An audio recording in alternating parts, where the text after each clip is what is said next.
রাজধানী গুলশানের একটি হোটেলে জাতীয় নিরাপত্তার স্বার্থে জাতীয় ঐক্য অপরিহার্য শীর্ষক আলোচনা সভায় কথা বলছেন বিএনপি মহাসচিব মির্জা ফখরুল ইসলাম আলমগীর। সরাসরি যাচ্ছে সেখানে।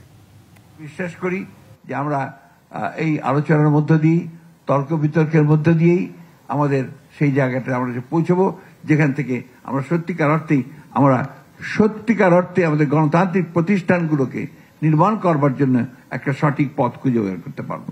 এখানে খুব ইম্পর্টেন্ট কথা যেটা আমরা মনে করি, যেটা খুশি বলেছেন, আসলে ডেমোক্রেটিক ইনস্টিটিউশনস গুলোকে আমাকে শক্তিশালী করতে হবে, এবং এটাকে শক্তিশালী করতে যদি পারি তাহলে আমি জাতীয় নিরাপত্তাকেও আমি নিশ্চিত করতে পারবো এবং আমার অন্যান্য বিষয়গুলোকে আমি সামনের দিকে এগিয়ে নিয়ে যেতে পারবো।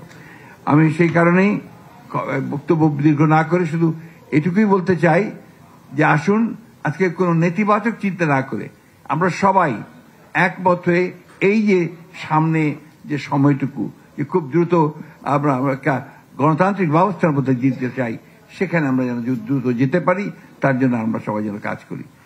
প্রশ্নটা হচ্ছে গণতন্ত্রে ফিরে যাওয়া, প্রশ্নটা হচ্ছে গণতন্ত্রের উত্তরণ ঘটানো, প্রশ্ন হচ্ছে যে গণতান্ত্রিক রাষ্ট্র ব্যবস্থা চালু করা। আপনারা রাষ্ট্র ব্যবস্থা মেরামতের কথা আমরা বলেছি, এটা তো অনেক আগেই বলেছি। আমরা আপনার সেই 2016 সালে আমরা রাষ্ট্র সংস্কারের কথা বলেছি। আমরা 2023 সালে 31 দফার কথা বলেছি, যেখানে আমরা পুরো রাষ্ট্র সংস্কারের কথা বলেছি।